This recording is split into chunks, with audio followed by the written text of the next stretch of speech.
ஒவ்வொரு நாளையும் கொண்டாடுங்கள். ஒரு சிறுமி அவங்க அம்மா கிட்ட ஓடி வந்து கட்டி பிடித்து அரவணைத்து ஒரு புன்னகை செய்கிறாள். இதற்கு அவளுடைய அன்பை வெளிப்படுத்த ஒரு மதர்ஸ் டே மட்டும் தேவைப்படாது.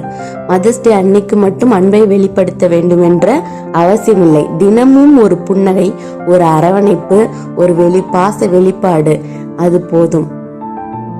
மாலை நேரத்தில் அப்பா களைப்புடன் வீட்டிற்கு வருகிறார். அவளுக்கு மரியாதை செலுத்தும் விதமாக தண்ணீர் கொண்டு போய் கொடுக்கிறாள் மகள். இதற்கு டெய்லியும் நம்ம அப்பாவுக்கு நன்றி செலுத்த வேண்டும். ஃபாதர்ஸ் டே அப்படின்னு நம்ம எதிர்பார்க்க கூடாது. அவர் உழைப்பிற்கு நாம் தினமும் நன்றி செலுத்த வேண்டும். ஒரு கணவன் மனைவி மாலை நேரத்தில் தேநீர் குடித்து கொண்டு சிரித்து பேசிக் கொண்டிருக்கிறார்கள். அவர்களுக்கு காதலை வெளிப்படுத்த வேலண்டைன்ஸ் டே தேவையில்லை. உண்மையான காதலர்களுக்கு தினமுமே வேலண்டைன்ஸ் டே தான். குடும்பமாக ஒன்றாக உட்கார்ந்து இரவு நேரத்துல சாப்பிட்டு சிரித்து மகிழ்கிறார்கள். இதற்கு ஒரு விழா காலம் வர வேண்டும் என்று அவசியம் கிடையாது. ஒரு குடும்பத்துடன் சிரித்து மகிழ்ந்தால் ஒவ்வொரு நாளுமே ஒரு விழா காலம்தான்.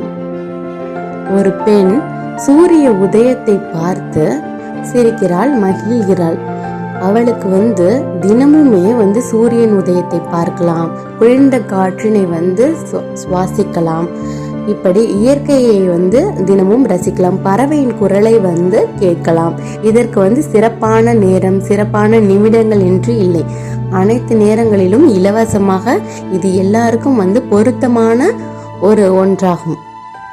நாம் மதர்ஸ் டே, ஃபாதர்ஸ் டே, லவ்வர்ஸ் டே அதில் மட்டும்தான் கொண்டாட வேண்டும், அன்றைக்கு மட்டும்தான் கொண்டாட வேண்டும் என்று அவசியம் கிடையாது. நாம் வாழ்க்கையை ரசித்து வாழ்ந்தால் ஒவ்வொரு நாளும் ஒரு கொண்டாட்டம் தான்.